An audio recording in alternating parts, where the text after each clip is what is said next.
हमारे साथ दुष्यंत गौतम जी हैं। सर, दिल्ली के एमसीडी के इलेक्शन में क्या अनुमान है? केजरीवाल जो आम आदमी पार्टी के मुखिया हैं वो कहते हैं आपको 20 सीट मिलेगा। हमें 150 से ऊपर सीटें मिलेंगी और केजरीवाल को जनता ढूंढ रही है। जैसे विधायक पिट रहे हैं, आत्महत्या कर रहे हैं, वो उसकी हालत होने वाली है। वो आए तो सही मैदान के अंदर कि दिखाई तो देना। जो कहता था वो सिक्योरिटी नहीं चाहिए, बिना सिक्योरिटी के आगे दिखाए मैदान के अंदर, उसको मालूम पड़ जाएगी अपनी औकात क्या है उसकी।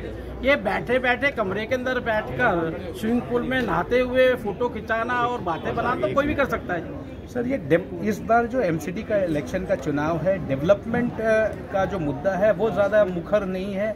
कभी स्टिंग आता है, कभी सुकेश की बात आती है, कभी सत्येंद्र जैन की बात आती है। जो बीजेपी अक्सर ज़रूरी है वो बातें लाना, लेकिन डेवलपमेंट का मुद्दा अहम होना चाहिए। कि आपको नहीं लगता? नहीं, हम तो डेवलपमेंट को लेकर ही चल रहे हैं। हमने स्कूल बनाए हैं कॉर्पोरेशन, उसको लेके चल रहे हैं। हमने पार्क बनाए हैं, उसको लेके चल रहे हैं। जो हमने जिम खोले हैं उसको लेके चल रहे हैं। और जो हमने उनको डेवलप स्कूल बनाए हैं, मैटरनिटी हॉल बनाए हैं, कमरे बनाए हैं, हमने उसको लेके चल रहे हैं। अच्छे हॉस्पिटल हमने दिए, अच्छे स्कूल हमने दिए हैं। वो सारा कुछ कॉर्पोरेशन को जो करना चाहिए हमने सारे काम किए। और वो क्या कह रहे हैं बताइए आप? जमुना के बारे में कुछ बोले वो क्या? कोई उसमें 500 स्कूल खोलने की बात की, एक का शिलान्यास या कुछ किया है क्या उन्होंने? जो उन्होंने हॉस्पिटल खोलने की बात की थी, मोहल्ला क्लिनिक कुत्तों के लिए तो खोला है, आदमियों के लिए कब खोलेंगे बताएं वो कम से कम। तो ऐसे एक डेवलप को तो बताएं।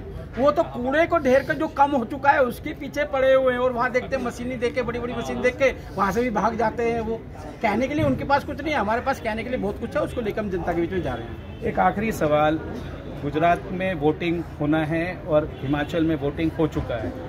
आपका क्या अनुमान है? गुजरात में आम आदमी पार्टी भी वहाँ भी अपनी दावेदारी ठोक रही है, कांग्रेस भी ठोक रही है, हिमाचल का तो वोटिंग खत्म हो चुका है। कि आपको क्या अनुमान है? बीजेपी का क्या? आम आदमी पार्टी का वही हालत होनी है जो गोवा में जाके कहा था जमानत जब्त हुई, उत्तर प्रदेश में कहा जमानत जब्त हुई, उत्तराखंड में कहा जमानत जब्त हुई। उनकी वही हालत होनी है। एक ही स्क्रिप्ट लिखी हुई है। वो पहले नाटक करते हैं, झूठ बोलते हैं, बाद में जनता को जमानत जब्त करा के भेज देती है। भारतीय जनता पार्टी की सरकार है, यही सरकार रिपीट होने वाली है। With camera person Deepak, Pranav Prakhar reporting for Vision Television World.